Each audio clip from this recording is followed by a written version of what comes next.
Good day, my wonderful people. You're welcome back to the channel. This is Yuglo Fashion, and thank you so much for stopping by. So today I'll be showing you the making of this bubu dress with turn-off sleeve and collar. Actually, I like anything free. I like maxi wears, so please stay tuned and enjoy the tutorial. It's well detailed and also beginner friendly. So if you enjoy the tutorial, ensure you subscribe, like and share the video as well. And also for my wonderful subscribers, I'm grateful. God will continue to prosper the works of your hand. So in order not to waste much of your time, let's get down to the business of the day.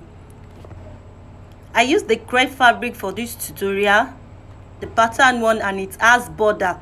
What I mean by border is one side is plain while the other side is pattern. So I'll prefer it to be beside each other. So as a matter of fact, I'll fold it into two equal sides now. As you can see, I folded it into two already, and I used the edges. You can see the edges are well placed on each other while I folded it into two.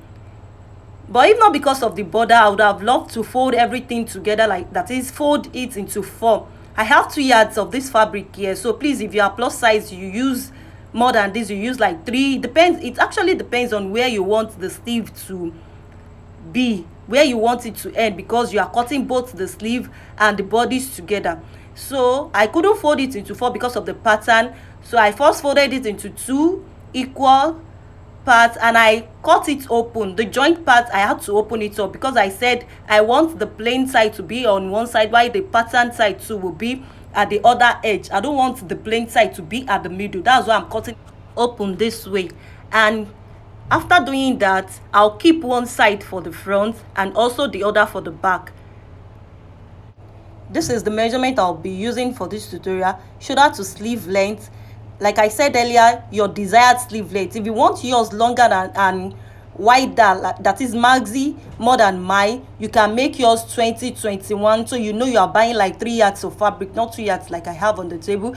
Then you measure your shoulder to gown length and also your shoulder to half length. The reason for measuring shoulder to half length is because of the pockets. So you can make use of your half length, or you add 1 inch to your half length to cut out the pocket. So this is the front bodies on the table. I folded it already into 2, and now I'll be working on the measurements that I said earlier. First of all, shoulder to the gown length. That's the first thing to do. You measure your gown length. So for me, it's 58 inches. I proceed to measure the 58 inches and cut out the remaining, the excess I have there. I cut it out. Please, if you are measuring the 58 inches, ensure you add like 1 inch for your seam allowance or your hem allowance. Anyhow, just add 1 inch for that. So which means I added 1 inch and measured 59 inches. Next is to get the measurement of your desired sleeve length, that is from shoulder to your desired sleeve length. And as for me, I used 14 inches. But to get this, you measure from the midpoint of your neckline. Please note, from your back, measure from the middle of your neckline down to your desired sleeve length. That's how to get this measurement. Mine is 14 inches, but because of the turn-up sleeve, I removed 1.5 for the turn-up sleeve. So after that, I came to the middle here and I measured 1.5 inch. The 1.5 inch, you can actually use 2 inches, 1.5 or 2.5 inches. It depends on how the fabric is. So I used 1.5. That's because of the inverted pleats at the middle. So I used 1.5. You can see I have like 12.5 inches left. And after measuring the 1.5 inch, the 1.5, the pleats ended at the under bust. So I measured 13 inches. That's where the inverted pleats ended. So from the shoulder side, that's the shoulder, I measured 13 inches. That's the under bust. Please, I did not tell you to measure your under bust. It is needed because of the inverted pleat. That's why where the inverted pleats ended. And I ruled it out. I connected it back to the shoulder line.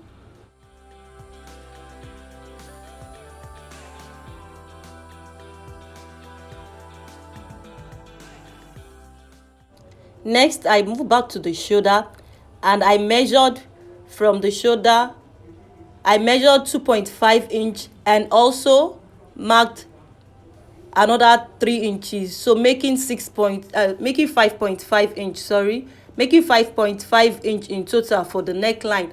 And for the width, that's for the length. For the width, I used 3 inches, which is the standard measurement for neckline. I used 3 inches. First of all, I connected it with curve shape to the 2.5 earlier, and for the additional 3.5, I marked 1 inch here and slant it to the 3 inches.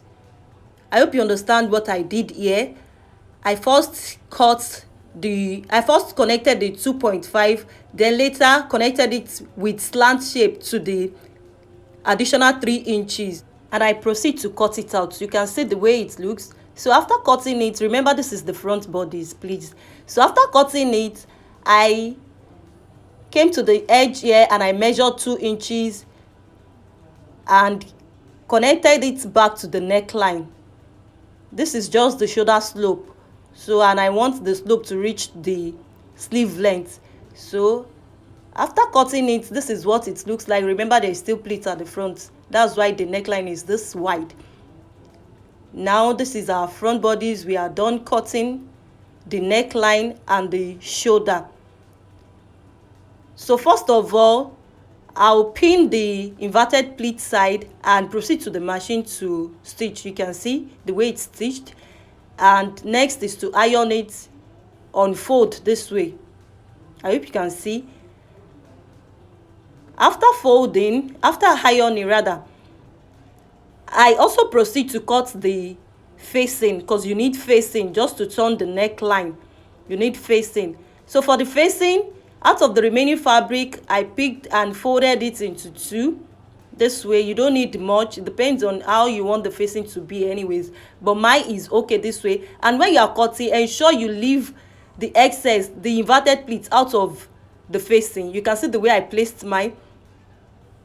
Just place it the same way. Then you cut out your facing. It's very easy. If you don't get the way I cut mine, I have lots of tutorials on this. I will drop the link in the description box. Just check it out. And the facing, actually, it depends on the shape you want. I want the downside to be curved, the M to be curved, and I added interface to this. I actually use paper stay. So for this, you can use your ear stay. It depends on what you want. And after adding that, I ironed the interface and also ironed 1/4 inch in on the facing. The next is to stitch the V part of it. So I've already turned the V part of it. I pinned and I proceed to the machine to stitch.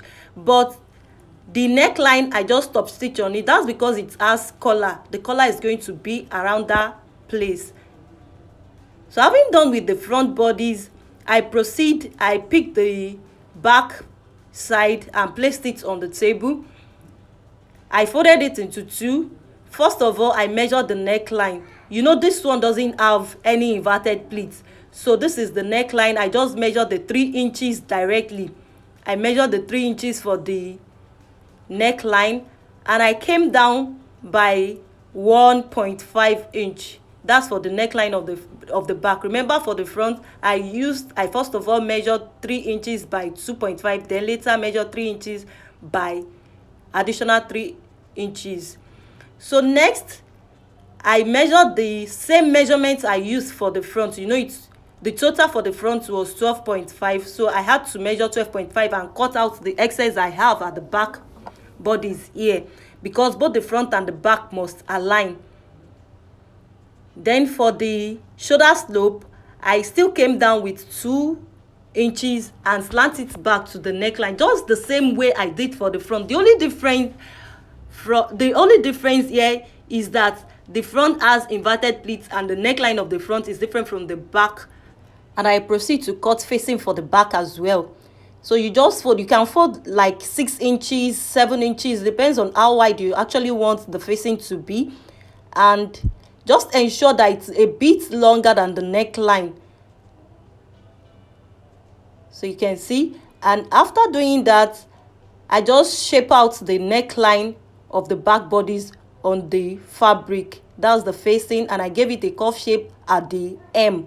So now I'm done with the facing. Next, I added interface just the way I did for the front pattern. For the front bodies, I added interface, and also hem 1/4 inch in. I folded 1/4 inch in, and also proceed to the machine to stitch the neckline together. I first of all pinned the two together and proceed to, I just top stitch on it. I did not turn it, I top stitch on it just the way I did for the neckline of the front. Now we are done with both neckline. So the next thing is to add our hemming gum, but before that I first stitch the shoulder, the shoulder of both the front bodies and the back bodies together. I stitched it on each other this way. Just place one of the two in between the other, and after stitching, this is what we have. This is what it looks like. So for the collar, first of all, measure the circumference you have at the neckline.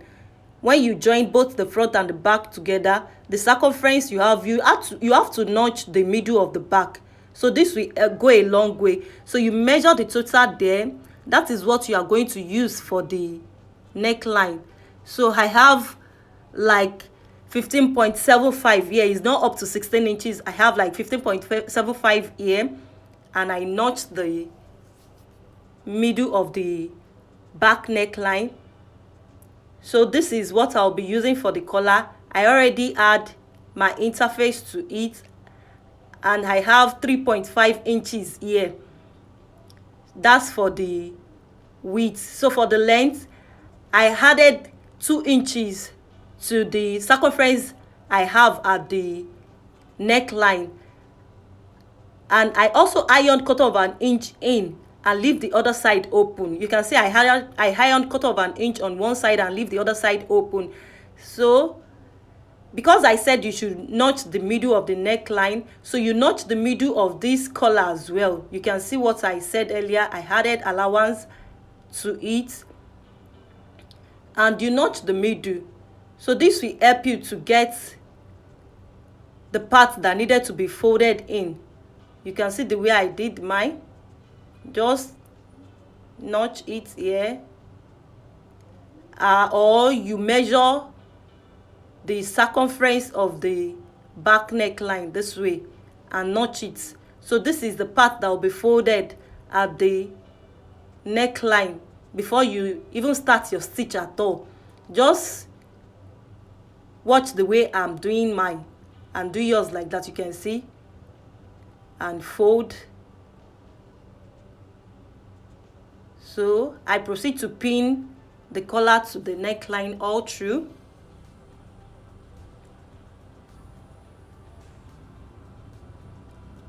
And I stitch both the neckline and the collar together.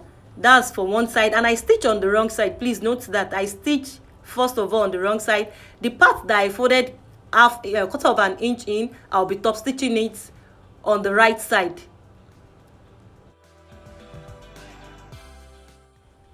Next is our sleeve, and for the sleeve it depends on how wide you want your sleeve to be.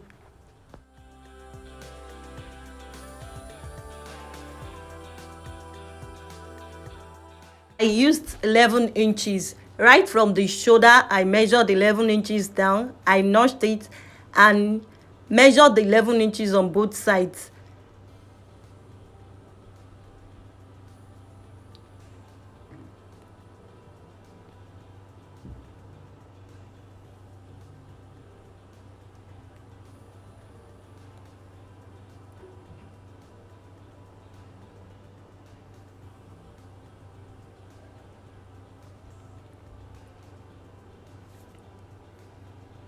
Now after that, I picked part of the remaining fabric. I measured 6 inches for the width, and for the length I used the total of the armhole, that is the total of the sleeve, which is 11 inches, and I added like 2 inches extra as allowance. You can see. So you actually know this is on fold. That is the fabric on the table, the bodies is on fold. So folding this one too will give me like, let's say 13 or 12.5 inches. I added extra allowance, and I notched the middle. So this middle is going to be attached to the shoulder, and I proceed to pin it all around.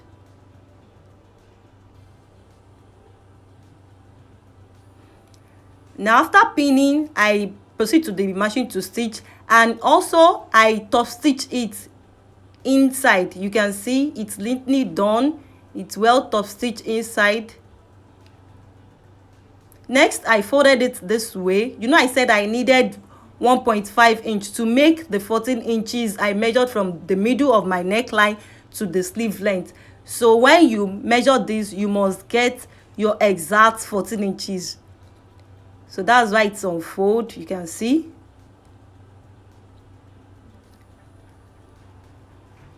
I've done this to both sides, to both sleeve, and I'll be top stitching it to the main fabric this way. The next thing to do now is to proceed to the machine to stitch the bodies.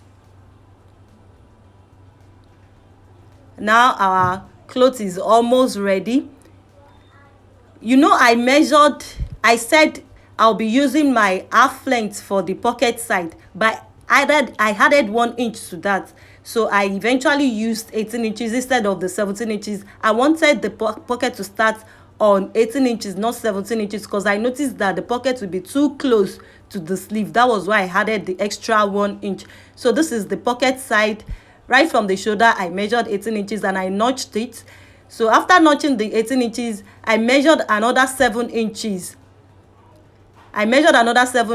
This is where the pocket will end. And while stitching the main bodies, I'll just leave this 7 inches open because that's where the pocket will be fixed. I will not bother myself stitching on it at all. Next is to cut our pocket, and to be sincere, the fabric has finished. So I decided to use this for the pocket since the style is mine. So I used this and I measured 6 inches here. You can use 7, you can mark 7 for the width, and for the length I used 11 inches. And I've already folded it into 4. So you can see it's in rectangular form. And right from the hem here, I came up with 3 inches. This is because I want the pocket to have a curved shape like this. And I connected it to the hem back. I proceed to cut it out. And I opened the 4 pieces. I cut the 4 pieces opened. So to stitch, I will be stitching the marked part. So first of all, I left ½ inch. And I marked ½ inch all around to the hem, you can see, and back to this side I measured 7 inches. I left 7 inches for the pocket, so I measured 7 inch, and right after the 7 inch I proceed to connect back again. I said I've cut the 4 pieces open, so I have 2 pieces on both right and left side. Next, I pinned it all through and proceed to the machine to stitch. Now I'm done stitching. This is what it looks like. Our pocket is ready. So this is where the hand will enter through. You can see it's very easy.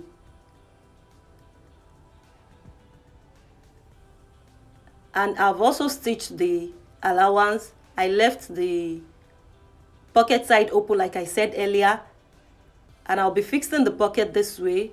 Just watch carefully. I flipped it open this way and flip the pocket to open. Place one side. The pocket is on the wrong side, so place the right side of the pocket on the right side of the gown and pin all through. Wow, our gown is ready. Thank you very much for watching this video to the end. Bye.